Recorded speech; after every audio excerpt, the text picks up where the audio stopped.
गुरु प्यारी गुरु सवारी गुरु दा ही रूप साध संगत जियो। रचना नूं करो पवित्र, गज बज के बोलो वाहिगुरु जी का खालसा वाहिगुरु जी की फतेह। बहुत ही बड़भागे जीव जो परम पिता परमात्मा दी मिठी याद दे अंदर जुड़ करके सहबां दे गुणगायन कर रहे थे। परमजीत कौर कनेडा, गुरमुख प्यारिओ तुहाडा वीडियो चार्ट ओपन हो गया, बंद करो। थैंक यू, बहुत बहुत धन्यवाद।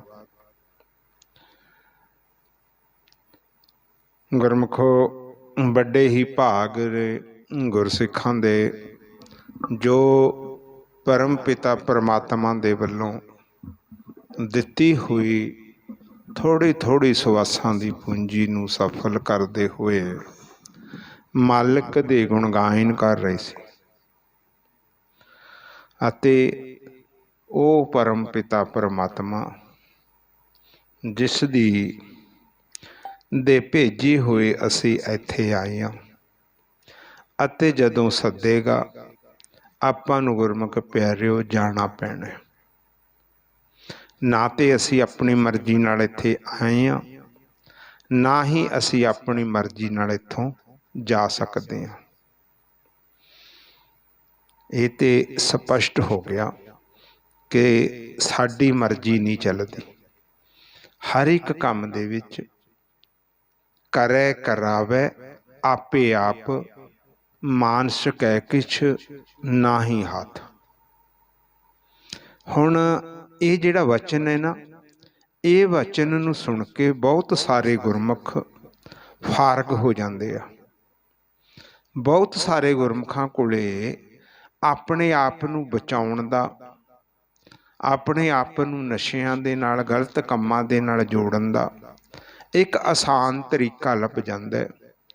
की कहंदे है कि भाई साहब तुसीं ही कह रहे सीगे करे करावे आपे आप, मानस कै किछ ना ही हाथ। साडे की हथ है? जे सानू शराब पिआउंदा तां ओह पिआउंदा, जे साडे कोलों गलत काम कराउंदा तां ओह कराउंदा। अते सुनने वाली संगत ने भी हुण गवाही भर देनी है कि हाँ वीर जी गल तो ठीक है। फिर तुसीं ही कह रहे हो ना करे करावे आपे आप, मानस कै किछ ना ही हाथ। बंदे दे हत्थ दी बस नहीं, कुछ नहीं है। हाँ दास तुहाडे नाल इस गल ते सहमत है, दास भी सहमत है। पर गुरु प्यार वालिओ, ये जदों माड़ा कर्म करना आपां ने उदों असीं मालक नूं मुख रख लैंदे आं, मूहरे कर लैंदे आं। जदों कोई होर कर्म करना उदों नहीं असीं कहंदे कि मालक ने कीता। उदों असीं सत्थ दे विच खड़ के बड़ी वडियाई करदे हां कि ये मेरी मेहनत दा फल है। मैं मेहनत कीती तां मैं वड्डा होया, उच्चा होया, मैं पैसे कमाए।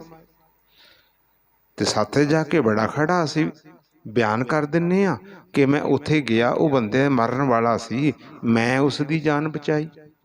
उदों नहीं कहंदे कि उसदी जान ते मालक ने बचाई सी। हर एक काम दे विच मालक नूं क्यों इनकलूड नहीं करदे? सारे काम क्यों नहीं कहंदे कि मालक ने कीते आ? सिर्फ किहड़े कहने आ? जिस काम दा सानू लाहा है, जिस काम दे असीं जवाबदेह होना बचना, उत्थे असीं कह दिंदे आ कि मालक ने कीता, बाकी नहीं कहंदे। जाते सारे काम कहा करो कि हाँ मालक ने कीते आ, अते भरोसा भी करिया करो कि सच्चाई है मालिक कर रहे, कि सच्चाई भी है मालिक कर भी रहे। पर नहीं, असी कियां दोगले। जेड़ा चंगा काम है वो मैं करता, जेड़ा माड़ा कर्म वो मालिक ने कर दिता। सासी ये नीति अपनाई हुई है। पहली गल, अजे इसका सही जवाब नहीं आया, तुहाडे मन नूं अजे शांति नहीं मिली होनी। दूजा जवाब ये है गुरु प्यारिओ इसदा कि मालिक ने ही सब कुछ कर रहा, करे करावे आपे आप, मानस कै किछ ना ही हाथ। पर साडे की हथ है? साडे हथ है कोशिश करनी। साडे हथ है कोशिश करनी। जे तुहानू माड़ा कर्म कोई दिख रहा है ना भी ये माड़ा कर्म है, तुहानू दिख रहा है, तुसी उथों बचण दा उपाय करना है। तुसी उस दे विच शामिल होण दा उपाय नहीं करना, तुसी उस दे विच बचण दा उपाय करना है। हाँ, जदों तुसी बचण दा उपाय करोगे फिर मालिक ने तुहानू उथों बचा लेना है। बचाएगा ते मालिक, आपां नहीं बच सकते। आपां की करना है? उपाय करना है, कोशिश करनी है, मेहनत करनी है। जे असी मेहनत करांगे मालिक ने बचा लेना, आपां नू चंगे काम दी शाबाशी मिल जानी है। जे असी उपा ना कीता तां मालिक ने बचाउणा नहीं। फिर तुहानू माड़ा ही कहणगे लोकी कि तुसी कोशिश नहीं कीती, तुसी मेहनत नहीं कीती, तुसी बच सकदे सी। ये गल, ये शब्द दास अपनी जवानी नहीं कह रहा, मेरे साहिबान ने दर्ज करता गुरबाणी दे विच। की आखिए? मंदे कम दी मेहनत ते चंगे कम दी मेहनत अपराला। पातशाह कहंदे है मंदे कमी नानका तद कद मंदा होए। जे तू मंदे कर्म करेगा तां तैनू लोक मंदा कहणगे, तां तू मंदा होएगा। जे तू मंदे काम तो बचण दा उपराला करेगा, मालिक दे अगे जोदड़ी करेगा, मेरे मालिका मैनू ये काम माड़ा लगदा, मैनू बचा लै इथों। जदों आपां फिर बचण दे लई फरियाद बेनती करांगे ना, मालिक ने हथ दे के बचा लेना। हथ दे के आ है अपने बस, आ है अपने हथ दे विच। तुसी चले गए पार्टी दे उत्ते, उत्ते शराब दा दौर चल रहा है, शराब दा दौर चल रहा है। उन्होंने कहना थोनू भी, वेटर ने तुहाडे कोले भी बार बार ट्रे दे विच पैग बना के लेके आउणा। पर जे तुहाडा पीण दा इरादा होएगा ना तां तुसी ट्रे दे विचों गिलास नूं चुकोगे, नहीं ते तुसी वार वार उत्थों वापस भी कर देओगे, वापस भी कर देओगे। अपने हथ बस बहुत है, असी कोशिश करनी है, उस दा फल सानू मेरे मालिक ने दे देना है। ठीक है, मालिक नू ना मतलब कि कली दोष देना है। हाँ, उहदा हुंदा उहदे हुक्म दे विच है, हुक्म दे विच उहदे विच हो रहा है, पर असी उपाय करना, बचण दी कोशिश करनी है। जदों मंदे कम्मां काम करांगे तां सानू लोक मंदा कहणगे, जे असी चंगे कर्म करांगे तां सानू लोक चंगा कहणगे। की आख्या पातशाह ने? सच्चे मार्ग चलदियां उस्तद करे जहान। कहंदे ओ जहान उस्तत वडियाई करेगा तुहाडी जदों तुसीं सोहणे मार्ग ते चलोगे, सोहणे रस्ते ते चलोगे, जदों तुसीं लिभदे रस्ते नूं अपना लोगे।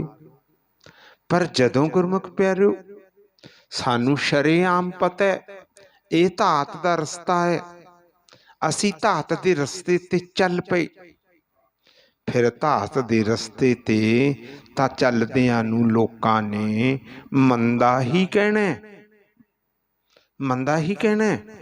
मंदे कमी नानका तद कद मंदा होए। ये असी सोचना है कि चंगा कर्म केड़ा है ते माड़ा केड़ा है। ਲਿਵ ਦਾ ਰਸਤਾ ਕਿਹੜਾ ਹੈ ਤੇ ਧਾਤ ਦਾ ਰਸਤਾ ਕਿਹੜਾ ਹੈ। ਲਿਵ ਦੇ ਰਸਤੇ ਤੇ ਅਸੀਂ ਕਿਸ ਵੇਲੇ ਚੱਲਦੇ ਹਾਂ ਅਤੇ ਧਾਤ ਦੇ ਰਸਤੇ ਤੇ ਅਸੀਂ ਕਿਸ ਵੇਲੇ ਚੱਲਦੇ ਹਾਂ। ਇਹ ਤੇ ਆਪਾਂ ਨੇ ਕਈ ਵਾਰ ਵਿਚਾਰ ਕੀਤੀ ਹੈ ਕਿ ਇਸ ਸੰਸਾਰ ਦੇ ਉੱਤੋਂ ਸਿਰਫ ਦੋ ਰਸਤੇ ਜਾਂਦੇ ਆ, ਤੀਜਾ ਕੋਈ ਰਸਤਾ ਨਹੀਂ ਹੈ। ਕਿਹੜੇ ਕਿਹੜੇ ਹੈ? ਇੱਕ ਲਿਵ ਦਾ ਤੇ ਦੂਜਾ ਧਾਤ ਦਾ। ਲਿਵ ਧਾਤ ਦੋਏ ਰਾਹ ਹੈ, ਇਹ ਦੋਏ ਰਾਹ ਨੇ। ਹੁਣ ਇਹਨਾਂ ਤੇ ਚੱਲਣਾ ਆਪਾਂ ਨੇ ਹੈ, ਆਪਣੇ ਕਰਮ ਅਨੁਸਾਰ ਆਪਾਂ ਨੇ ਚੱਲਣਾ। ਜਿਹੜਾ ਇੱਕ ਆਪਾਂ ਰੋਜ਼ ਪੜ੍ਹਦੇ ਹਾਂ ਜਾਂ ਸੁਣਦੇ ਹਾਂ, ਕਰਮੀ ਆਪੋ ਆਪਣੀ ਕੈ ਨੇੜੇ ਕੈ ਦੂਰ। ਕੈ ਨੇੜੇ ਕੇ ਨੇੜੇ ਕੇ ਦੂਰ, ਕਰਮੀ ਆਪੋ ਆਪਣੇ। ਇਹਦਾ ਕੀ ਭਾਵ? ਭਾਵ ਅਸੀਂ ਅੱਜ ਸਵੇਰ ਤੋਂ ਲੈ ਕੇ ਸ਼ਾਮ ਤੱਕ ਕੀ ਕਰਮ ਕੀਤਾ। ਸਵੇਰ ਤੋਂ ਲੈ ਕੇ ਸ਼ਾਮ ਤੱਕ ਅਸੀਂ ਕੀ ਕਰਮ ਕੀਤਾ, ਇਸ ਕਰਮਾਂ ਦੇ ਆਧਾਰ ਦੇ ਉੱਤੇ ਅਸੀਂ ਮਾਲਕ ਦੇ ਨੇੜੇ ਵੀ ਜਾ ਸਕਦੇ ਹਾਂ, ਅਸੀਂ ਮਾਲਕ ਤੋਂ ਦੂਰ ਵੀ ਜਾ ਸਕਦੇ ਹਾਂ। ਮੰਨ ਲਓ ਅਸੀਂ ਅੱਜ ਦਿਨ ਦੇ ਵਿੱਚ ਕਿਤੇ ਸਤਸੰਗ ਲੱਗੀ ਹੋਈ ਸੀ ਸਾਧੂਆਂ ਦੀ, ਅਸੀਂ ਕਾਫੀ ਸਮਾਂ ਸਤਸੰਗਤ ਦੇ ਵਿੱਚ ਬਤੀਤ ਕੀਤਾ। ਸਤਸੰਗਤ ਅਸੀਂ ਮਨ ਚਿੱਤ ਲਾ ਕੇ ਸੁਣੀ। ਜਦੋਂ ਅਸੀਂ ਸਤਸੰਗਤ ਵੱਲ ਜਾ ਰਹੇ ਸੀ, ਉਸ ਵੇਲੇ ਵੀ ਅਸੀਂ ਸਿਮਰਨ ਕਰਦੇ ਗਏ, ਨਿੰਦਿਆ ਚੁਗਲੀ ਵੈਰ ਵਿਰੋਧ ਤੋਂ ਬਚੇ। ਜਦੋਂ ਅਸੀਂ ਵਾਪਸ ਪਰਤੇ, ਉਸ ਵੀ ਅਸੀਂ ਸਿਮਰਨ ਕਰਦੇ ਆਏ, ਵੈਰ ਵਿਰੋਧ ਤੋਂ ਬਚੇ। ਜਿਹੜਾ ਇਹ ਕਰਮ ਆਪਾਂ ਸਾਰਾ ਦਿਨ ਅੱਜ ਕੀਤਾ, ਇਸੇ ਕਰਮ ਨੇ ਸਾਨੂੰ ਮਾਲਕ ਦੇ ਨੇੜੇ ਲੈ ਜਾਣਾ। ਇਸ ਤੋਂ ਦੂਜੇ ਪਾਸੇ ਅਸੀਂ ਕਿਸੇ ਸਾਕਤ ਦੇ ਨਾਲ ਸਾਡਾ ਸੰਗ ਹੋ ਗਿਆ। ਸਾਕਤਾਂ ਦੇ ਨਾਲ ਸੰਗ ਹੋਣ ਕਰਕੇ ਅਸੀਂ ਰੱਜ ਕੇ ਨਿੰਦਿਆ ਕੀਤੀ, ਚੁਗਲੀਆਂ ਕੀਤੀਆਂ, ਵੈਰ ਵਿਰੋਧ ਕੀਤਾ, ਜੂਆ ਖੇਲੇ। ਭਾਵ ਮਾਲਕ ਤੋਂ ਦੂਰ ਰਹੇ, ਆਪਣੇ ਮਨ ਨੂੰ ਮੈਲ ਲੱਗਣ ਵਾਲੇ ਕਰਮ ਕੀਤੇ। ਉਹ ਸਾਰੇ ਕੰਮ ਦਿਨ ਦਾ ਕੀਤਾ ਹੋਇਆ ਕਰਮ ਸਾਨੂੰ ਮਾਲਕ ਤੋਂ ਦੂਰ ਲੈ ਕੇ ਚਲਾ ਜਾਏਗਾ। ਇਹ ਆਧਾਰ ਹੈ ਇਹ ਕਹਿਣ ਦਾ, ਕਰਮੀ ਆਪੋ ਆਪਣੀ ਕੇ ਨੇੜੇ ਕੇ ਦੂਰ। ਇਸ ਦੇ ਆਧਾਰ ਤੇ ਅਸੀਂ ਮਾਲਕ ਦੇ ਨੇੜੇ ਵੀ ਜਾਂਦੇ ਹਾਂ ਅਤੇ ਇਸ ਦੇ ਆਧਾਰ ਦੇ ਉੱਤੇ ਅਸੀਂ ਮਾਲਕ ਤੋਂ ਦੂਰ ਚਲੇ ਜਾਂਦੇ ਹਾਂ। ਅਤੇ ਉਸ ਦੇ ਨਾਲ ਨਾਲ ਅੱਜ ਸਾਡੇ ਬਹੁਤ ਹੀ ਪਿਆਰੇ ਅਜ਼ੀਜ਼ ਭਾਈ ਸਾਹਿਬ ਭਾਈ ਚਰਨਜੀਤ ਸਿੰਘ ਜੀ ਨੂੰ ਸਵੇਰੇ ਜੋ ਕਥਾ ਕੀਤੀ ਸੀ, ਅਕਥ ਦੀ ਕਥਾ, ਉਹ ਕਿਤੇ ਆਪਣੇ ਪੁਰਾਣੇ ਪਿੰਡ ਗਏ ਹੋਏ ਸੀ। ਉੱਥੋਂ ਗੁਰੂ ਘਰ ਦੇ ਵਿੱਚ ਇਹਨਾਂ ਨੂੰ ਸਮੇਂ ਦੀ ਬਖਸ਼ਿਸ਼ ਹੋਈ ਮਿਲਿਆ। ਅੱਜ ਇਹ ਉੱਥੇ ਬੈਠੇ ਆਪਣੇ ਨਾਲ ਸੰਗਤਾਂ ਦੇ ਨਾਲ ਵਿਚਾਰ ਕਰ ਰਹੇ ਸੀ। ਜਿਹੜਾ ਵਿਸ਼ਾ ਅੱਜ ਇਹਨਾਂ ਨੇ ਲਿਆ ਸੀ, ਕਿਹੜਾ ਵਿਸ਼ਾ ਲਿਆ ਸੀ?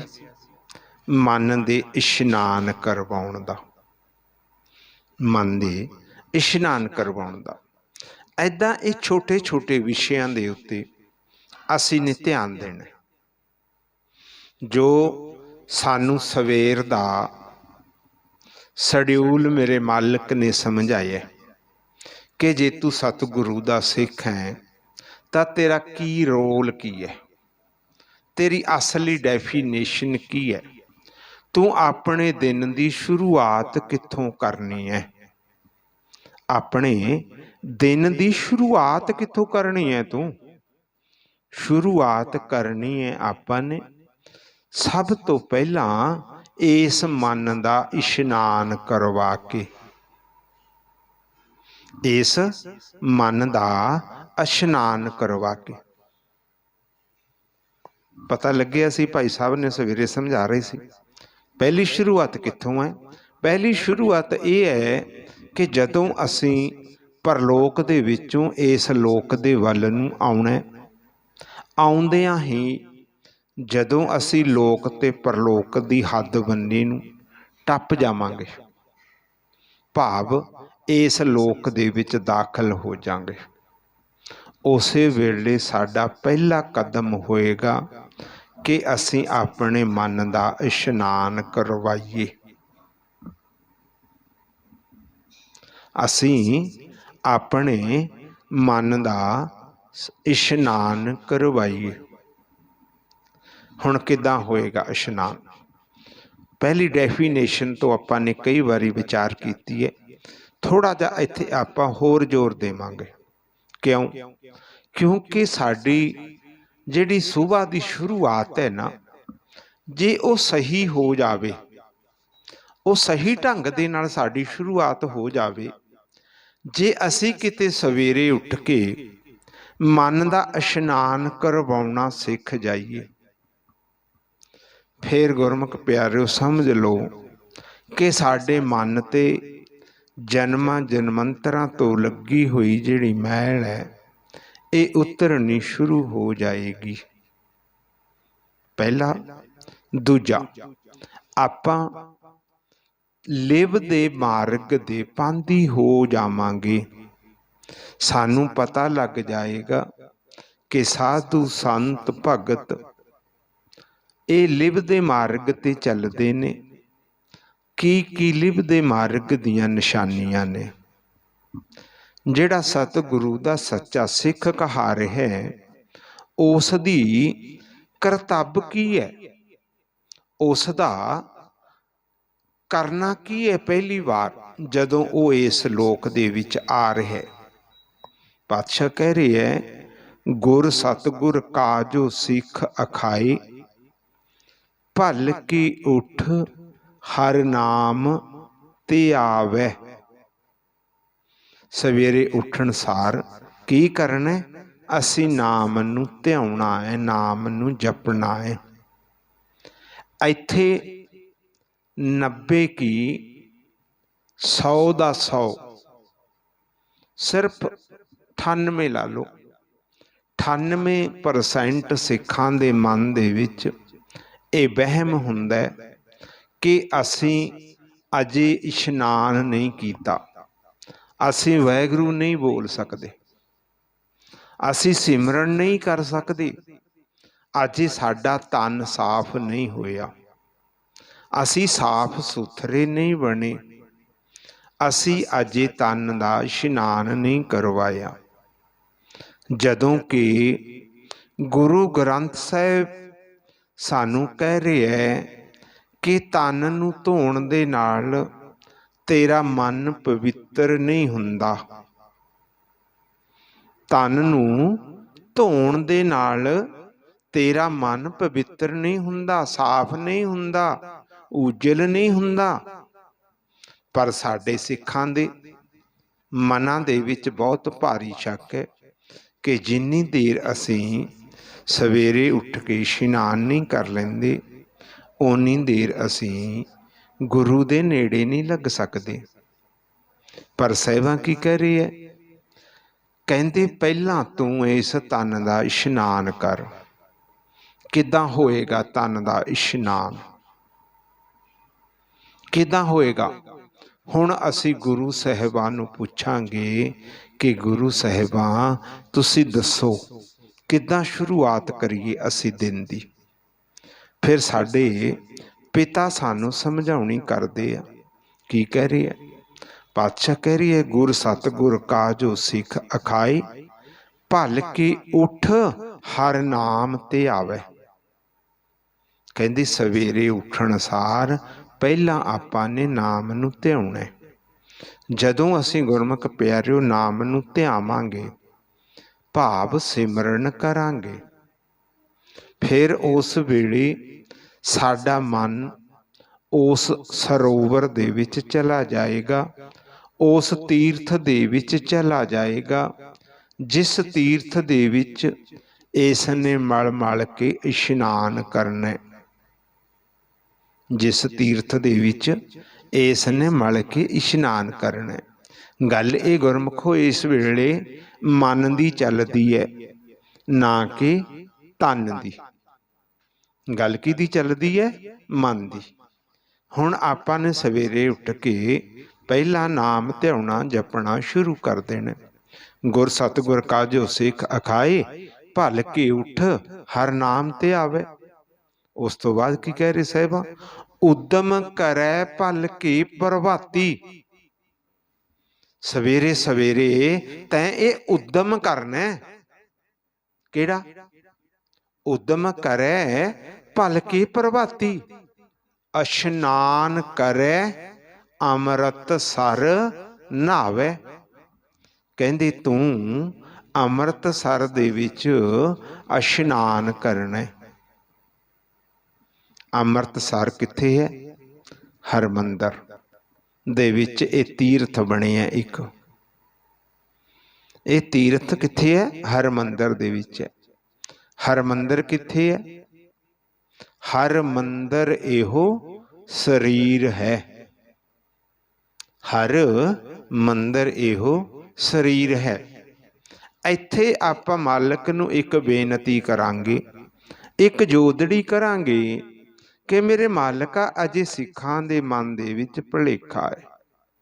अजे समझ नहीं आई कि सवेरे सिमरन करन दे नाल मन दा इशनान हो जांदा, कि मन पवित्र हो जाता।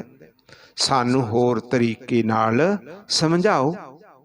फिर इत्थे गुरमुख प्यारिओ मेरे साहिबा आपां नूं समझा रहे, की कह रही है? कर इशनान। कहंदे कर इशनान किदां करना? हुण आ तरीका दस रहे आपां नूं। इत्थे पातशाह ने ये नहीं आखिया कि तू बाल्टी चक बाथरूम चला जा, टूटी छड्ड ते पिंडे ते पानी पा। ये गल नहीं कह रही इत्थे। की कह रही है? कर इशनान सिमर प्रभ अपना। पता लग गया किदां इशनान करना? सिमरन करके। जिहड़ा आपां पहलां विचार कीती सी ना, भल के उठ हर नाम ते आवे। वो सिमरन जिहड़ा सवेरे उठण सार किहड़ी बाल्टी चकनी है? नाम वाली बाल्टी चकनी है। कर इशनान सिमर प्रभ अपना, मन धन भय अरोगा। कहंदे सवेरे उठ के इशनान कर। किदां करना? सिमरन करके। सिमरन किहदा करना? अपने प्रभु दा, ना कि माया दा सिमरन करना शुरू कर दिया करो। हुण बेशक कोई ठीक है जिसदी अजे हौमे दूर नहीं हुई, जिस जीव दी अजे हौमे दूर नहीं हुई, वो जीव कह सकदे कि मैनू अजे समझ नहीं लग्या। जिन्हां जीवां ने सिमरन कर करके हौमे तो छुटकारा पा लिया ना, वो जीवां दे गल समझ आ गई कि असीं इशनान किदां करना। सिमरन करके आपां ने इशनान करना। गुरमुख प्यारिओ, कर इशनान सिमर प्रभ अपना, मन तन भय अरोगा। इत्थे कई जीवां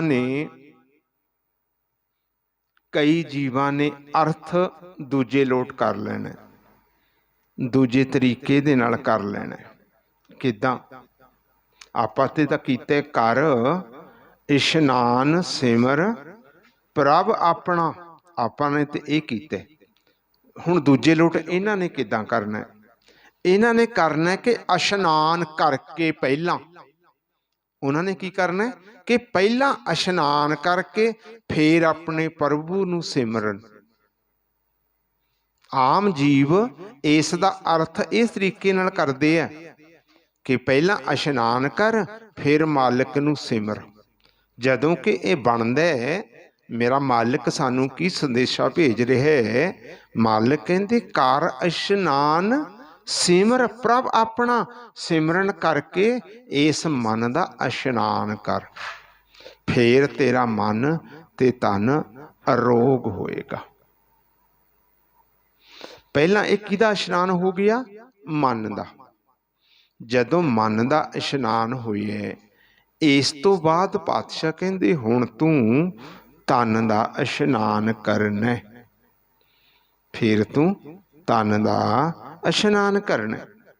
ਜਦੋਂ ਤੂੰ ਇਹ ਇਸ਼ਨਾਨ ਕਰਕੇ ਆਪਣੇ ਮਨ ਨੂੰ ਅਰੋਗ ਬਣਾ ਲਿਆ, ਪਾਤਸ਼ਾਹ ਕਹਿੰਦੇ ਜਿੰਨੇ ਵੀ ਵਿਘਨ ਤੇਰੇ ਮਾਲਕ ਦੇ ਮਿਲਾਪ ਦੇ ਵਿੱਚ ਆਉਂਦੇ ਆ, ਵੈਸੇ ਜ਼ਿਆਦਾ ਵਿਘਨ ਸਾਹਿਬਾਨ ਨੇ ਮਾਲਕ ਦੇ ਮਿਲਾਪ ਦੀ ਗੱਲ ਕੀਤੀ ਹੈ, ਪਰ ਆਪਾਂ ਦੂਜੇ ਵਿਘਨਾਂ ਨੂੰ ਵੀ ਵਿੱਚ ਲੈ ਲਵਾਂਗੇ, ਕਿਉਂ ਦੁਨਿਆਵੀ ਧੰਦੇ ਵੀ ਸਾਡੇ ਸੰਪੂਰਨ ਹੋਣੇ ਚਾਹੀਦੇ ਆ, ਉਹ ਵੀ ਸਾਡੇ ਲਈ ਇੱਕ ਵਿਘਨ ਹੈ।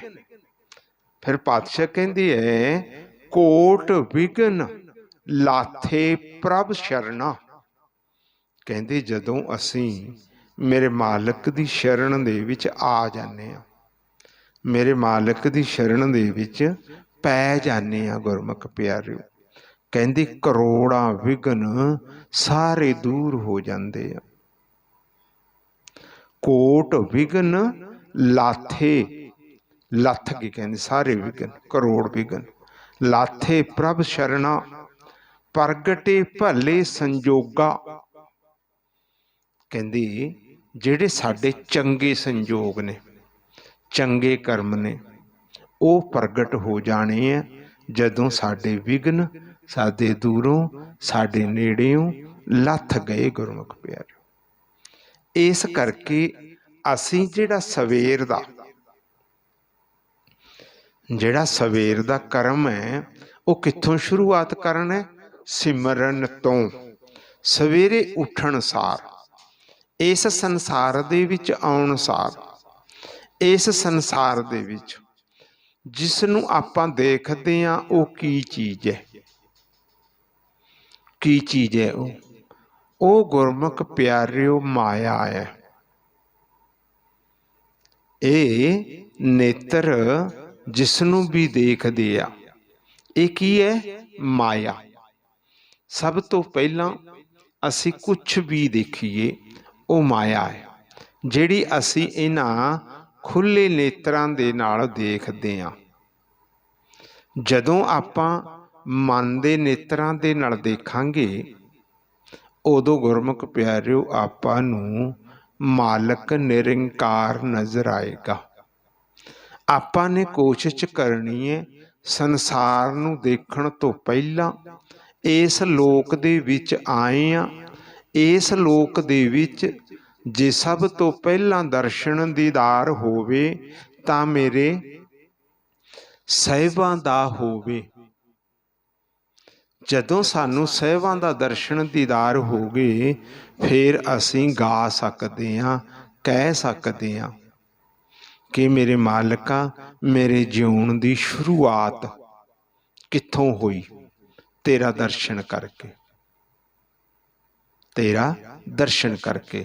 ਕੀ ਆਖਿਆ ਪਾਤਸ਼ਾਹ ਨੇ ਗੁਰਬਾਣੀ ਦੇ ਵਿੱਚ? ਦਰਸ਼ਨ ਦੇਖ ਜੀਵਾਂ ਗੁਰ ਤੇਰਾ। ਮੇਰੇ ਮਾਲਕਾ, ਮੈਂ ਤਾਂ ਹੀ ਜਿੰਦਾ ਰਹਿ ਸਕਦਾ ਜਦੋਂ ਮੈਂ ਤੇਰਾ ਦਰਸ਼ਨ ਕਰ ਲੈਣਾ। ਦਰਸ਼ਨ ਦੇਖ ਜੀਵਾਂ ਗੁਰ ਤੇਰਾ, ਪੂਰਨ ਕਰਮ ਹੋਏ ਪ੍ਰਭ ਮੇਰਾ। ਪੂਰਨ ਕਰਮ ਕਿਹੜਾ ਹੈ? ਭਾਵ ਜੋ ਮੈਂ ਇੱਥੇ ਕਰਨ ਦੇ ਲਈ ਆਇਆ ਸੀ, ਉਹ ਮੇਰਾ ਸੰਪੂਰਨ ਹੋ ਗਿਆ। ਕੀ ਕਰਨ ਦੇ ਲਈ ਆਇਆ ਸੀ? ਪ੍ਰਭੂ ਮਿਲਾਪ ਕਰਨ ਦੇ ਲਈ ਆਇਆ ਸੀ। ਕੀ ਕਰਨ ਦੇ ਲਈ ਆਇਆ ਸੀ? ਪ੍ਰਭੂ ਮਿਲਾਪ ਕਰਨ ਦੇ ਲਈ ਆਇਆ ਸੀ। ਇਹ ਸੀ ਸਾਡਾ ਇੱਥੇ ਆਉਣ ਦਾ ਮੇਨ ਮਨੋਰਥ। ਅਤੇ ਜਿਹੜਾ ਸਿਮਰਨ ਹੈ, ਇਸ ਦੇ ਵਿੱਚ ਕੋਈ ਛੋਟੀਆਂ ਮੋਟੀਆਂ ਪਾਵਰਾਂ ਨਹੀਂ, ਕੋਈ ਛੋਟੀਆਂ ਮੋਟੀਆਂ ਤਾਕਤਾਂ ਨਹੀਂ। ਇਹ ਜਿਹੜੇ ਤਾਂਤਰਿਕ ਮੰਤਰਕ ਕਰਦੇ ਆ ਨਾ, ਇਹਨਾਂ ਦੇ ਕੋਲੇ ਤੇ ਇੱਕ ਛੋਟੇ ਛੋਟੇ ਮੰਤਰ ਹੁੰਦੇ ਆ। ਜਿਹੜਾ ਆਪਣੇ ਕੋਲੇ ਵਾਹਿਗੁਰੂ ਦਾ ਸ਼ਬਦ ਹੈ ਨਾ, ਜੋ ਆਪਣੇ ਕੋਲੇ ਗੁਰ ਮੰਤਰ ਹੈ ਨਾ, ਇਸ ਨੂੰ ਮਹਾਮੰਤਰ ਵੀ ਆਖਿਆ ਗਿਆ। ਮਹਾਮੰਤਰ। ਅਤੇ ਜਦੋਂ ਇਹ ਮੰਤਰ ਗਾਇਆ ਜਾਂਦਾ, ਮਾਲਕ ਦੇ ਗੁਣ ਗਾਇਨ ਕੀਤੇ ਜਾਂਦੇ ਆ, ਪਾਤਸ਼ਾਹ ਕਹਿੰਦੇ ਉੱਥੇ ਕੋਈ ਚੀਜ਼ ਨਹੀਂ ਖੜਦੀ, ਸਾਰੇ ਨੱਠ ਜਾਂਦੇ ਆ। ਕੀ ਨੱਠਦੇ ਆ? ਜਰਾ ਮਰਾ ਤਾਪ ਸਭ ਨਾਠਾ। ਜਰਾ ਮਰਾ ਤਾਪ ਸਭ ਨਾਠਾ, ਗੁਣ ਗੋਬਿੰਦ ਨਿਤ ਗਾਵੋ। ਕਹਿੰਦੇ ਮੇਰੇ ਮਾਲਕ ਦੇ ਗੁਣ ਗਾ ਲਓ। ਫਿਰ ਕੀ ਹੈ? ਫਿਰ ਆਪਾਂ ਨੇ ਭੋਜਨ ਕਿਹੜਾ ਕਰਨਾ? ਮਾਲਕ ਦਾ ਭੋਜਨ ਕਿਹੜਾ ਕਰਨਾ? ਆਪਣੇ ਮਨ ਨੇ। ਸਾਡੇ ਦੋ ਭੋਜਨ ਹੁੰਦੇ ਆ, ਇੱਕ ਤਨ ਦੇ ਤੇ ਇੱਕ ਮਨ ਦੇ। ਜਿਹੜਾ ਮਨ ਨੇ ਭੋਜਨ ਕਰਨਾ, ਪਾਤਸ਼ਾਹ ਕਹਿੰਦੇ ਹਰ ਅੰਮ੍ਰਿਤ ਨਾਮ ਭੋਜਨ ਨਿਤ ਭੂੰਚੋ। ਹਰ ਅੰਮ੍ਰਿਤ ਨਾਮ ਭੋਜਨ ਨਿਤ ਭੂੰਚੋ, ਸਰਬ ਵੇਲਾ ਮੁਖ ਪਾਵੋ। ਇੱਥੇ ਕੀ ਪਤਾ ਗਿਆ? ਸਰਬ ਵੇਲਾ ਮੁਖ ਪਾਵੋ। ਸਾਰੇ ਵਕਤ ਉਸ ਅੰਮ੍ਰਿਤ ਨੂੰ ਪੀਂਦਾ ਰਹੋ, ਮੁਖ ਦੇ ਵਿੱਚ ਪਾਉਂਦਾ ਰਹੋ। ਕਿਹੜੇ ਅੰਮ੍ਰਿਤ ਨੂੰ? ਜਿਹੜਾ ਅੰਮ੍ਰਿਤ ਦਾ ਖੂਹ ਸਾਡੇ ਅੰਦਰ ਭਰਿਆ, ਉਸ ਅੰਮ੍ਰਿਤ ਨੂੰ। ਹਰ ਅੰਮ੍ਰਿਤ ਨਿਤ ਭੋਜਨ, ਨਹੀਂ ਸੌਰੀ, ਹਰ ਅੰਮ੍ਰਿਤ ਨਾਮ ਭੋਜਨ ਨਿਤ ਭੂੰਚੋ। ਨਿਤ ਛਕੋ ਕਹਿੰਦੇ, ਨਿਤ ਪੀਓ।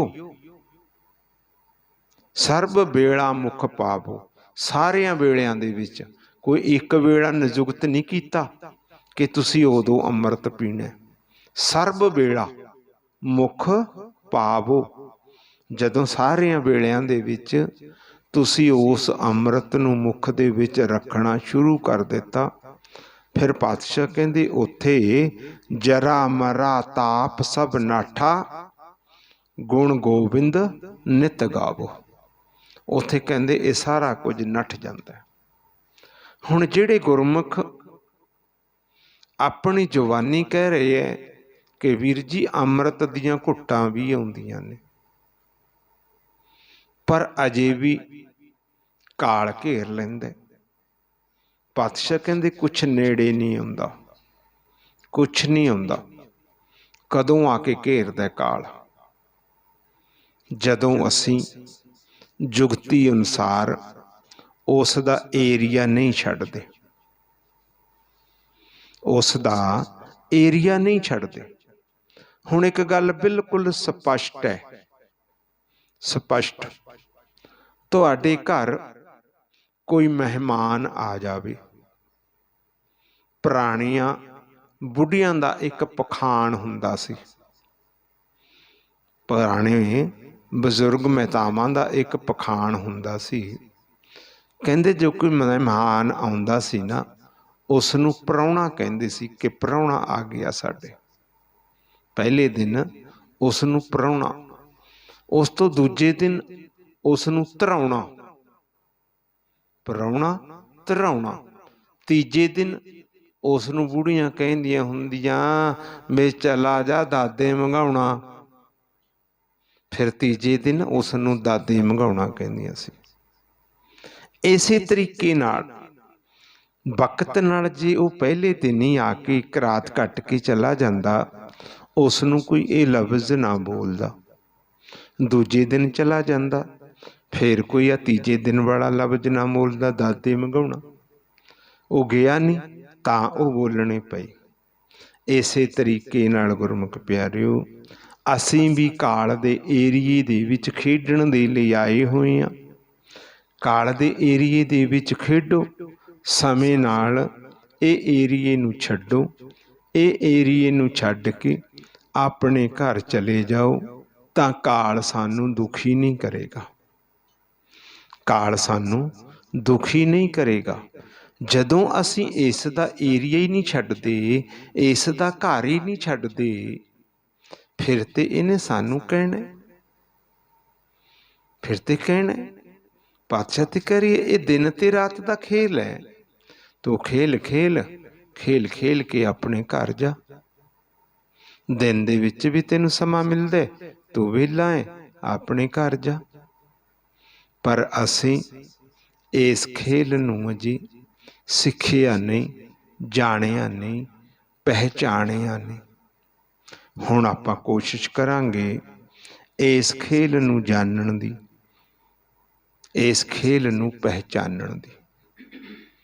ਸਾਡਾ ਘਰ ਕਿਹੜਾ ਹੈ, ਸਾਡਾ ਦਰ ਕਿਹੜਾ ਹੈ, ਭਾਵ ਸਾਡੇ ਘਰ ਨੂੰ ਦਰਵਾਜ਼ਾ ਕਿੱਥੋਂ ਦੀ ਹੈ, ਦਰਵਾਜ਼ਾ ਕਿੱਥੋਂ ਦੀ ਹੈ। ਉਸ ਘਰ ਦੇ ਦਰਵਾਜ਼ੇ ਦੇ ਵਿੱਚ ਅਸੀਂ ਕਿੱਦਾਂ ਜਾਣਾ ਹੈ। ਪਾਤਸ਼ਾਹ ਪਤਾ ਕੀ ਕਹਿ ਰਹੇ ਸਾਨੂੰ, ਕਹਿੰਦੇ ਦਰ ਦੇ ਮੂਹਰੇ ਜਾ ਕੇ ਵੀ ਕਦੇ ਤੂੰ ਅੱਗੇ ਚਲਾ ਜਾਨਾ, ਕਦੇ ਤੂੰ ਪਿੱਛੇ ਚਲਾ ਜਾਨਾ, ਭਾਵ ਕਦੇ ਸੱਜੇ ਚਲਾ ਜਾਨਾ, ਕਦੇ ਖੱਬੇ ਚਲਾ ਜਾਨਾ, ਪਰ ਤੂੰ ਆਪਣੇ ਘਰ ਨਹੀਂ ਵੜਦਾ। ਆਪਣੇ ਘਰ ਨਹੀਂ ਕਹਿੰਦੇ ਆਉਂਦਾ। ਕਿਉਂ ਨਹੀਂ ਆਉਂਦਾ? ਕਿਉਂਕਿ ਇਸ ਨੂੰ ਉਹ ਦਰਵਾਜ਼ਾ ਹੀ ਨਹੀਂ ਲੱਭਦਾ, ਇਸ ਨੂੰ ਉਹ ਦਰਵਾਜ਼ਾ ਨਹੀਂ ਲੱਭਦਾ ਗੁਰਮੁਖ ਪਿਆਰਿਓ। ਕਿਉਂ? ਕਿਉਂ ਨਹੀਂ ਹੈ? ਗੁਰਮੁਖ ਨਹੀਂ ਬਣਿਆ, ਮਨਮੁਖ ਬਣਿਆ ਰਿਹਾ। ਜੇ ਗੁਰਮੁਖ ਹੁੰਦਾ ਉਹ ਦਰਵਾਜ਼ਾ ਲੱਭ ਜਾਣਾ ਸੀ, ਮਹਿਲ ਲੱਭ ਜਾਣਾ ਸੀ ਕਿ ਮੇਰੇ ਪਿਓ ਦਾ ਮਹਿਲ ਕਿੱਥੇ ਹੈ, ਮੇਰੇ ਪਿਓ ਦਾ ਮਹਿਲ ਕਿੱਥੇ ਹੈ। ਸੱਚਾਈ ਹੈ ਗੁਰਮੁਖੋ, ਇਹ ਪਤਾ ਨਹੀਂ ਸਾਨੂੰ ਆਪਣੇ ਘਰ ਦਾ, ਆਪਣੇ ਦਰ ਦਾ, ਉਸ ਮਹਿਲ ਦਾ ਸਾਨੂੰ ਪਤਾ ਨਹੀਂ ਜਿੱਥੋਂ ਦੇ ਅਸੀਂ ਵਸਨੀਕ ਹਾਂ, ਜਿਹੜੇ ਮਹਿਲ ਦੇ ਵਿੱਚ ਸੁੱਖ ਮਿਲਣਾ ਸਾਨੂੰ ਪਤਾ ਨਹੀਂ। ਕਹਿ ਦਿੱਤਾ ਮੇਰੇ ਸਾਹਿਬਾਨ ਨੇ ਗੁਰਬਾਣੀ ਦੇ ਵਿੱਚ, ਕੀ ਆਖਿਆ? ਮਨ ਮੁਖ ਹੰਕਾਰੀ ਮਹਿਲ ਨਾ ਜਾਣੈ। ਕੀ ਕਹੇ ਤਾਂ ਸਮਝ ਗਏ ਨਾ? ਮਨ ਮੁਖ ਹੰਕਾਰੀ ਮਹਿਲ ਨਾ ਜਾਣੈ, ਖਿਨ ਆਗੇ ਖਿਨ ਪਿੱਛੇ। ਕਹਿੰਦੇ ਇੱਕ ਖਿਨ ਦੇ ਵਿੱਚ ਅੱਗੇ ਚਲਾ ਜਾਂਦਾ ਅਤੇ ਖਿਨ ਦੇ ਵਿੱਚ ਪਿੱਛੇ ਚਲਾ ਜਾਂਦਾ, ਪਰ ਦਰਵਾਜ਼ੇ ਹੀ ਨਹੀਂ ਪਤਾ, ਮਹਿਲ ਦੇ ਨਹੀਂ ਪਤਾ ਕਿ ਮੇਰਾ ਮਹਿਲ ਕਿਹੜਾ ਹੈ। ਕਿਉਂ? ਮਨਮੁਖ ਹੈ, ਗੁਰਮੁਖ ਨਹੀਂ ਬਣਿਆ। ਜੇ ਗੁਰੂ ਦੇ ਵੱਲ ਮੁਖ ਹੁੰਦਾ ਤਾਂ ਇਹ ਸਾਰੀ ਖੇਲ ਸਮਝ ਆ ਜਾਣਾ ਸੀ, ਪਰ ਗੁਰੂ ਤੋਂ ਦੂਰ ਹੋਇਆ, ਗੁਰੂ ਤੋਂ ਟੁੱਟਿਆ ਹੋਇਆ। ਇਸ ਕਰਕੇ ਸਾਹਿਬਾਂ ਨੇ ਆਖਿਆ ਮਨਮੁਖ ਹੰਕਾਰੀ ਮਹਿਲ ਨਾ ਜਾਣੈ, ਖਿਨ ਆਗੇ ਖਿਨ ਪਿੱਛੇ, ਸਦਾ ਬੁਲਾਈਏ ਮਹਿਲ ਨਾ ਆਵੇ। ਪਾਤਸ਼ਾਹ ਕਹਿੰਦੇ ਮੈਂ ਤੇ ਆਵਾਜ਼ਾਂ ਮਾਰਦਾ ਰਹਿਣਾ ਕਿ ਪੁੱਤ ਘਰ ਆ ਜਾ, ਪੁੱਤ ਘਰ ਆ ਜਾ, ਪੁੱਤ ਘਰ ਆ ਜਾ। ਉਹ ਨਹੀਂ ਆਉਂਦਾ। ਸਦਾ ਬੁਲਾਈਏ ਮਹਿਲ ਨਾ ਆਵੇ, ਕਿਉਂ ਕਰ ਦਰਗਹਿ ਸੀਜੈ।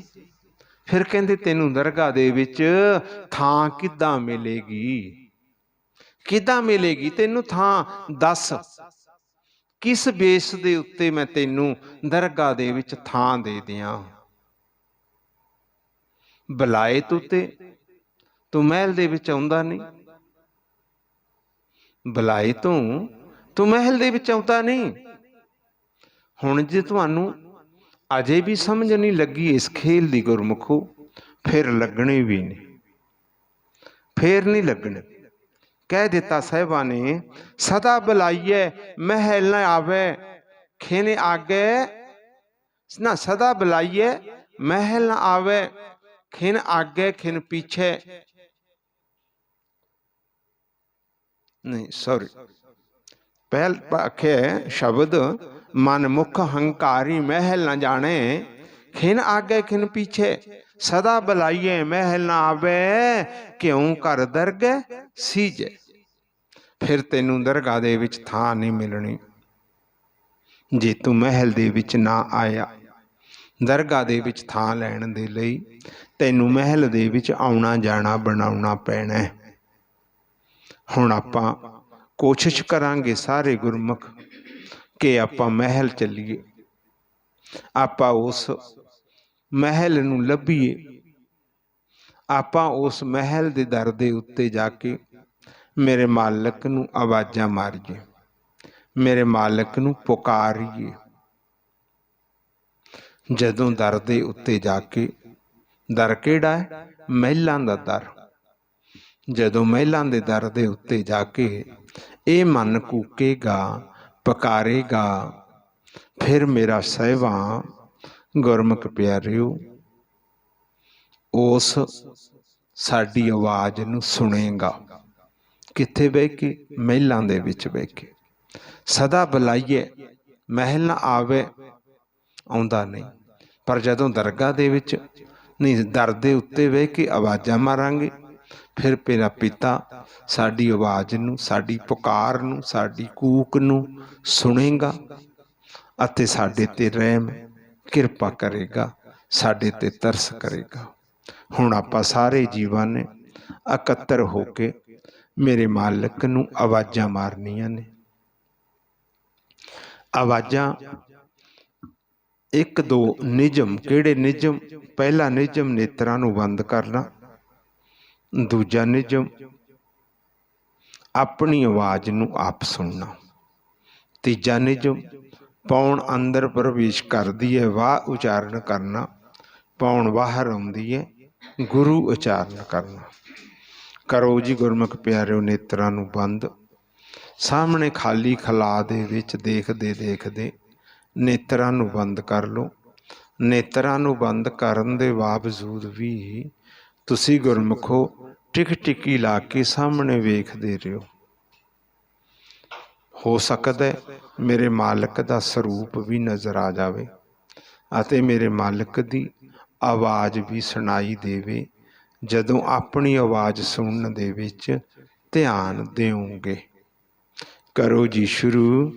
ਵਾਹਿਗੁਰੂ ਵਾਹਿਗੁਰੂ ਵਾਹਿਗੁਰੂ ਵਾਹਿਗੁਰੂ ਵਾਹਿਗੁਰੂ ਵਾਹਿਗੁਰੂ ਵਾਹਿਗੁਰੂ ਵਾਹਿਗੁਰੂ ਵਾਹਿਗੁਰੂ ਵਾਹਿਗੁਰੂ ਵਾਹਿਗੁਰੂ ਵਾਹਿਗੁਰੂ ਵਾਹਿਗੁਰੂ ਵਾਹਿਗੁਰੂ ਵਾਹਿਗੁਰੂ ਵਾਹਿਗੁਰੂ ਵਾਹਿਗੁਰੂ ਵਾਹਿਗੁਰੂ।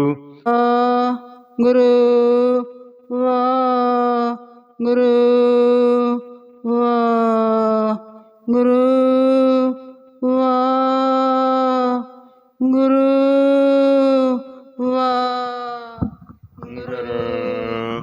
ਵਾਹਿਗੁਰੂ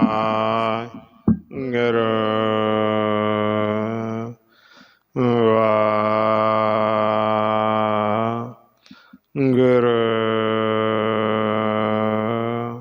ਹੁਣ ਗੁਰਮੁਖ ਪਿਆਰਿਓ ਸਰੀਰ ਨੂੰ ਢਿੱਲਾ ਛੱਡ ਦਿਓ। ਬਿਲਕੁਲ ਧਿਆਨ ਇਕਾਗਰ ਕਰ ਲਓ ਆਪਣੀ ਆਵਾਜ਼ ਦੇ ਵਿੱਚ। ਜਿਲਾ ਸਰੀਰ ਨੂੰ ਢਿੱਲਾ ਛੱਡਦੇ ਜਾਓ।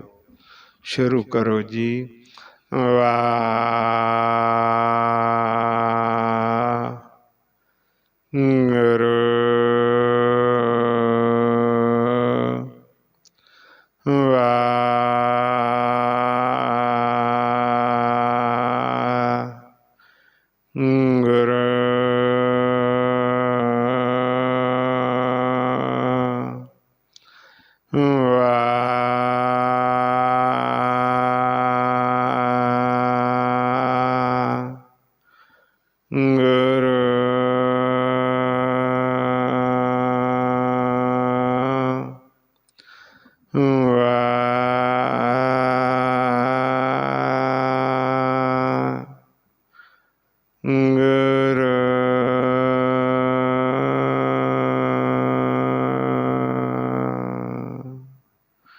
ਹੁਣ ਗੁਰਮੁਖੋ ਆਪਾਂ ਨੇ ਸ਼ਬਦ ਉਚਾਰਨਾ, ਗੁਰਮੰਤਰ ਉਚਾਰਨਾ ਬੰਦ ਕਰ ਦੇਣਾ। ਹੁਣ ਆਪਾਂ ਆਪਣੇ ਅੰਦਰ ਜੋ ਮਾਲਕ ਵੱਲੋਂ ਚਲਾਈ ਹੋਈ 10ਵੇਂ ਦੁਆਰ ਦੇ ਵਿੱਚ ਅਨਹਦ ਬਾਣੀ, ਜਿਹਨੂੰ ਕਹਿੰਦੇ ਹੈ ਗੁਰ ਸ਼ਬਦ ਜਾਣੀ। ਉਹ ਗੁਰੂ ਦਾ ਸ਼ਬਦ ਸਾਡੇ ਅੰਦਰ ਨਿਰੰਤਰ ਚੱਲ ਰਿਹਾ, ਆਪਾਂ ਨੇ ਉਸ ਨੂੰ ਸੁਣਨਾ। ਉਸ ਨੂੰ ਸੁਣਨ ਦੇ ਲਈ ਆਪਾਂ ਧਿਆਨ ਇਕਾਗਰ ਕਰਕੇ ਆਪਣੇ ਕੰਨਾਂ ਦੇ ਵਿੱਚ ਲੈ ਜਾਓ।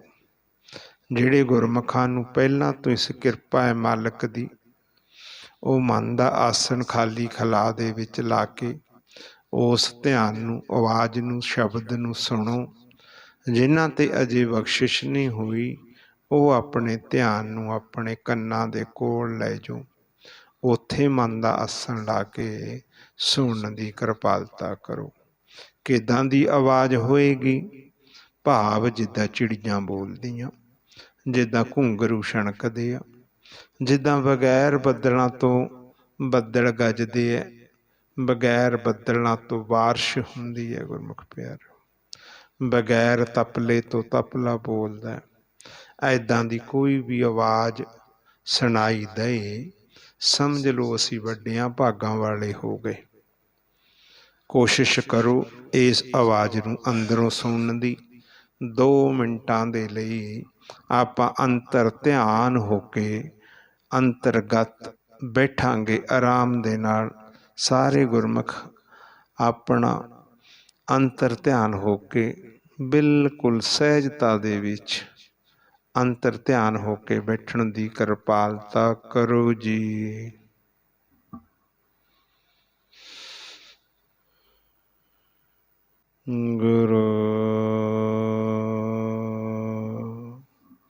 ਗੁਰਮੁਖੋ, ਹੁਣ ਆਪਾਂ ਥੋੜ੍ਹੇ ਜਿਹੇ ਨੇਤਰ ਖੋਲਾਂਗੇ। ਥੋੜ੍ਹੇ ਜਿਹੇ ਨੇਤਰ ਖੋਲ੍ਹ ਕੇ ਬਿਲਕੁਲ ਨੇੜੇ ਦੇਖਾਂਗੇ। ਨੇੜੇ ਕਿਉਂ ਦੇਖਾਂਗੇ? ਕਿਉਂਕਿ ਪਾਤਸ਼ਾਹ ਨੇ ਗੁਰਬਾਣੀ ਦੇ ਵਿੱਚ ਸਾਨੂੰ ਸਮਝਾ ਦਿੱਤਾ ਕਿ ਮਾਲਕ ਤੁਹਾਡੇ ਨੇੜੇ ਵਸਦਾ, ਕਿਤੇ ਦੂਰ ਨਹੀਂ ਹੈ। ਜੇ ਤੁਸੀਂ ਦੂਰ ਵੇਖਦੇ ਹੋ, ਇਸ ਦਾ ਮਤਲਬ ਅਜੇ ਤੁਹਾਡਾ ਭਰਮ ਤੇ ਭੁਲੇਖਾ ਨਹੀਂ ਗਿਆ। ਹਰ ਪ੍ਰਭ ਨੇੜੇ, ਦੂਰ ਨਾ ਜਾਣੋ, ਦੂਰ ਨਾ ਸਮਝੋ, ਮਾਲਕ ਨੇੜੇ ਆ। ਜਦੋਂ ਗੁਰਬਾਣੀ ਦਾ ਫਰਮਾਨ ਹੈ, ਫੈਸਲਾ ਹੈ, ਫਿਰ ਆਪਾਂ ਦੂਰ ਕਿਉਂ ਦੇਖਣਾ? ਆਪਾਂ ਕਿਉਂ ਨਹੀਂ ਨੇੜੇ ਦੇਖਦੇ? ਹੁਣ ਆਪਾਂ ਥੋੜ੍ਹੇ ਜਿਹੇ ਨੇਤਰ ਖੋਲਾਂਗੇ ਅਤੇ ਨੇੜੇ ਦੇਖ ਕੇ ਮਾਲਕ ਨੂੰ ਲੱਭਣ ਦੀ ਕੋਸ਼ਿਸ਼ ਕਰੋ। ਗੁਰਮੁਖ ਪਿਆਰਿਓ, ਖੋਲੋ ਜੀ ਥੋੜ੍ਹੇ ਜਿਹੇ ਨੇਤਰ, ਬਿਲਕੁਲ ਨੇੜੇ ਦੇਖੋ। ਹੁਣ ਮਾਲਕ ਸਾਨੂੰ ਦਿਖਦਾ ਕਿਉਂ ਨਹੀਂ? ਇਸ ਦੇ 2 ਕਾਰਨ ਹੈ। ਪਹਿਲਾ ਕਾਰਨ, ਅਸੀਂ ਮਾਲਕ ਨੂੰ ਆਕਾਰਾਂ ਦੇ ਵਿੱਚ ਲੱਭਦੇ ਹਾਂ। ਮਾਲਕ ਆਕਾਰ ਨਹੀਂ, ਉਹ ਨਿਰਾ ਆਕਾਰ ਹੈ। ਉਹ ਇੱਕ ਪ੍ਰਕਾਸ਼ ਰੂਪ ਹੈ, ਉਹ ਪ੍ਰਕਾਸ਼ ਹੈ। ਦੂਜਾ ਕਾਰਨ, ਸਾਡੇ ਨੇਤਰਾਂ 'ਤੇ ਜਾਲ ਪਾਇਆ ਹੋਇਆ ਕਾਲ ਨੇ। ਸਿਮਰਨ ਦੇ ਨਾਲ ਆਪਾਂ ਨੇ ਉਸ ਜਾਲ ਨੂੰ ਕੱਟਣਾ। ਆਪਾਂ ਨੇ ਉਸ ਜਾਲ ਨੂੰ ਕੱਟਣਾ। ਜਦੋਂ ਜਾਲ ਕੱਟਿਆ ਗਿਆ ਸਾਡੇ ਨੇਤਰਾਂ ਤੋਂ, ਫਿਰ ਆਪਾਂ ਨੂੰ ਮਾਲਕ ਦੇ ਦਰਸ਼ਨ ਦੀਦਾਰੇ ਹੋਣੇ ਆ। ਇਸ ਕਰਕੇ ਸਿਮਰਨ ਅਤੀ ਜ਼ਰੂਰੀ ਹੈ। ਇਸ ਕਰਕੇ ਹੀ ਸਿਮਰਨ ਨੂੰ ਵੱਡੀ ਵੱਡੀ ਪਾਵਰ ਦਿੱਤੀ ਗਈ ਹੈ। ਕੀ ਆਖਿਆ ਗਿਆ? ਪ੍ਰਭ ਕਾ ਸਿਮਰਨ ਸਭ ਤੇ ਉੱਚਾ। ਕਿਉਂ? ਸਿਮਰਨ ਨੇ ਹੀ ਸਾਡੇ ਨੇਤਰਾਂ ਦੇ ਉੱਤੋਂ ਉਹ ਜਾਲ ਨੂੰ ਕੱਟਣਾ। ਹੁਣ ਗੁਰਮੁਖ ਪਿਆਰਿਓ, ਥੋੜ੍ਹੇ ਜਿਹੇ ਹੋਰ ਨੇਤਰਾਂ ਨੂੰ ਖੋਲ੍ਹੋ, ਦੇਖਦੇ ਰਹੋ ਉਸੇ ਜਗ੍ਹਾ 'ਤੇ। ਹੋਰ ਖੋਲ੍ਹੋ ਥੋੜ੍ਹੇ ਜਿਹੇ ਨੇਤਰਾਂ ਨੂੰ, ਖੋਲ੍ਹਦੇ ਜਾਓ, ਖੋਲ੍ਹਦੇ ਜਾਓ। ਵਾਹਿਗੁਰੂ ਜੀ ਕਾ ਖਾਲਸਾ, ਵਾਹਿਗੁਰੂ ਜੀ ਕੀ ਫਤਿਹ। ਇਸ ਤਰੀਕੇ ਨਾਲ ਆਪਾਂ ਨੇ ਗੁਰਮੁਖ ਪਿਆਰਿਓ ਮਾਲਕ ਦੇ ਦਰਸ਼ਨ ਦੀਦਾਰੇ ਕਰਨੇ ਆ। ਫਿਰ ਅਸੀਂ ਕਹਿ ਸਕਦੇ ਹਾਂ ਕਿ ਤੇਰਾ ਦਰਸ਼ਨ ਦੇਖ ਕੇ ਜੀਵਨ ਦੀ ਆਦਤ ਬਣ ਗਈ ਮੈਨੂੰ, ਹੁਣ ਮੈਂ ਤੇਰੇ ਤੋਂ ਬਗੈਰ ਰਹਿ ਨਹੀਂ ਸਕਦਾ। ਇੱਕ ਖਿਨ ਤੁਧ ਬਿਨ ਰਹਿ ਨਾ ਸਕੂੰ, ਮੈਂ ਇੱਕ ਖਿਨ ਵੀ ਤੁਹਾਡੇ ਬਗੈਰ ਰਹਿ ਨਹੀਂ ਸਕਦਾ। ਮੇਰੇ ਮਾਲਕ, ਮੈਨੂੰ ਦਰਸ਼ਨ ਦੇ, ਦਰਸ਼ਨ ਦੇ ਕੇ ਮੇਰੀ ਇਹ ਪਿਆਸ ਬੁਝ ਜਾਏ। ਜਿਹੜੀ ਤੈਨੂੰ ਦੇਖਣ ਦੀ ਮੇਰੇ ਅੰਦਰ ਪਿਆਸ ਹੈ। ਇਹ ਫੇਰ ਬੁਝੇਗੀ ਜਦੋਂ ਅਸੀਂ ਪ੍ਰੈਕਟੀਕਲ ਕਰਾਂਗੇ। ਪ੍ਰੈਕਟੀਕਲ ਕਰ ਕਰਕੇ ਉਸ ਦਰਵਾਜ਼ੇ 'ਤੇ ਪਹੁੰਚਾਂਗੇ, ਉਸ ਮਹਿਲ 'ਤੇ ਪਹੁੰਚਾਂਗੇ। ਫਿਰ ਉਸ ਮਹਿਲ ਦੇ ਅੰਦਰ ਪ੍ਰਵੇਸ਼ ਕਰਾਂਗੇ। ਫਿਰ ਮੇਰੇ ਮਾਲਕ ਨੇ ਇਹ ਦਰ ਖੋਲ੍ਹਣਾ ਸਾਨੂੰ। ਉਹ ਤੇ ਕੋਸ਼ਿਸ਼ ਕਰਦਾ ਰੋਜ਼, ਸਦਾ ਬੁਲਾਈਏ ਮਹਿਲ ਨਾ ਆਵੇ। ਉਹ ਤੇ ਕੋਸ਼ਿਸ਼ ਕਰਦਾ, ਪਰ ਅਸੀਂ ਮਹਿਲ ਦੇ ਨੇੜੇ ਨਹੀਂ ਜਾਂਦੇ। ਮਾਲਕ ਤੇ ਸਾਨੂੰ ਦਰਵਾਜ਼ਾ ਦਰ ਖੋਲ੍ਹ ਕੇ ਵੇਖ ਲੈਂਦਾ ਕਿ ਆਏ ਜਾਂ ਨਹੀਂ ਆਇਆ, ਮੇਰਾ ਬੱਚਾ ਆਇਆ ਜਾਂ ਨਹੀਂ ਆਇਆ। ਕੀ ਨਿਸ਼ਾਨੀ ਹੈ? ਜਦੋਂ ਮਾਲਕ ਦਰ ਖੋਲ੍ਹਦਾ, ਜਦੋਂ ਮਾਲਕ ਦਰ ਖੋਲ੍ਹਦਾ ਉਸੇ ਵੇਲੇ ਮੇਰੇ ਮਾਲਕ ਦੀ ਝਲਕ ਸਾਡੇ ਨੇਤਰਾਂ 'ਤੇ ਪੈ ਜਾਂਦੀ ਹੈ। ਮੇਰੇ ਮਾਲਕ ਦੀ ਝਲਕ ਸਾਡੇ ਨੇਤਰਾਂ 'ਤੇ ਪੈ ਜਾਂਦੀ ਹੈ। ਜਿਹੜੇ ਗੁਰਮੁਖ ਦੱਸਦੇ ਹੈ ਕਿ ਵੀਰ ਜੀ ਪ੍ਰਕਾਸ਼ ਹੋਇਆ ਸੀ ਕਦੇ ਕਦੇ। ਜਦੋਂ ਕਦੇ ਕਦੇ ਪ੍ਰਕਾਸ਼ ਹੁੰਦਾ ਹੈ, ਮੇਰਾ ਮਾਲਕ ਦਰ ਖੋਲ੍ਹ ਕੇ ਉਹ ਆਪਣੇ ਬੱਚਿਆਂ ਨੂੰ ਦੇਖਦਾ, ਕੋਸ਼ਿਸ਼ ਕਰਦਾ, ਆਵਾਜ਼ ਮਾਰਦਾ, ਪਰ ਬੱਚੇ ਮਹਿਲ ਨਹੀਂ ਜਾਂਦੇ। ਆਖੀਏ ਨਾ ਗੁਰਬਾਣੀ ਦੇ ਵਿੱਚ, ਸਦਾ ਬੁਲਾਈਏ ਮਹਿਲ ਨਾ ਆਵੇ। ਇਸ ਕਰਕੇ ਕੋਸ਼ਿਸ਼ ਕਰੋ ਮਹਿਲ ਜਾਣ ਦੀ। ਅਤੇ ਹੁਣ ਸਾਰੇ ਗੁਰਮੁਖਾਂ ਨੇ ਲੈਫਟ ਹੋਣ ਤੋਂ ਪਹਿਲਾਂ ਕੁਝ ਪ੍ਰਬੰਧਕਾਂ ਵੱਲੋਂ ਬੇਨਤੀਆਂ ਕੀਤੀਆਂ ਜਾਂਦੀਆਂ ਨੇ, ਜਿਹੜੀਆਂ ਅਤੀ ਜ਼ਰੂਰੀ ਨੇ। ਜਿਹੜੀਆਂ ਉਹ ਬੇਨਤੀਆਂ ਅਤੀ ਜ਼ਰੂਰੀ ਨੇ, ਉਹ ਬੇਨਤੀਆਂ ਸੁਣ ਕੇ ਹੀ ਪ੍ਰਬੰਧਕਾਂ ਬਾਕੀ ਸੰਗਤ ਨੇ ਲੈਫਟ ਹੋਣਾ। ਅਤੇ ਨਾਲ ਦੂਜਾ, ਜੇ ਦੇਰ ਨਾਲ ਥੋੜ੍ਹਾ ਜਿਹਾ ਲੈਫਟ ਹੋਣਗੇ, ਪ੍ਰਬੰਧਕਾਂ ਨੂੰ ਅਨਮਿਊਟ ਕਰਨ ਦਾ ਵੀ ਸਮਾਂ ਮਿਲ ਜਾਂਦਾ ਕਿ ਤੁਹਾਨੂੰ ਅਨਮਿਊਟ ਕਰ ਦੇਣ ਸਾਰਿਆਂ ਨੂੰ। ਵੈਸੇ ਕਾਫੀ ਪ੍ਰਬੰਧਕਾਂ ਨੇ ਅਨਮਿਊਟ ਕੀਤੇ ਹੋਏ ਆ, ਪਰ ਫਿਰ ਵੀ ਕੁਛ ਗੁਰਮੁਖ ਰਹਿ ਜਾਂਦੇ ਹੈ ਜੋ ਦੁਬਾਰਾ ਪ੍ਰਬੰਧਕਾਂ ਨੂੰ ਅਨਮਿਊਟ ਕਰਨੇ ਪੈਂਦੇ ਆ, ਜੋ ਸ਼ਰਾਰਤਾਂ ਕਰਨ ਨੂੰ ਆਵਾਜ਼ ਨਹੀਂ ਆਉਂਦੇ। ਇਸ ਕਰਕੇ ਜਲਦੀ ਨਾ ਕਰਿਆ ਕਰੋ। ਪ੍ਰਬੰਧਕਾਂ ਦੀਆਂ ਬੇਨਤੀਆਂ 5-7 ਮਿੰਟ 10 ਮਿੰਟ ਸੁਣਨ ਤੋਂ ਬਾਅਦ ਹੀ ਗੁਰਮੁਖ ਪਿਆਰਿਓ ਲੈਫਟ ਹੋਇਆ ਕਰੋ। ਠੀਕ ਹੈ, ਦਾਸ ਵੱਲੋਂ ਇੰਨੀ ਕੁ ਹਾਜ਼ਰੀ ਨੂੰ ਪ੍ਰਵਾਨ ਕਰਿਓ। ਵਿਚਾਰ ਕਰਦਿਆਂ ਇੱਕ ਨਹੀਂ ਅਨੇਕਾਂ ਪ੍ਰਕਾਰ ਦੀਆਂ ਗਲਤੀਆਂ ਹੋ ਜਾਂਦੀਆਂ ਨੇ। ਗੁਰਬਾਣੀ ਗੁਰੂ ਅਤੇ ਆਪ ਰੱਬ ਰੂਪ ਸੰਗਤ ਬਖਸ਼ਣ ਯੋਗ ਹੈ, ਬਖਸ਼ ਲੈਣਾ ਜੀ।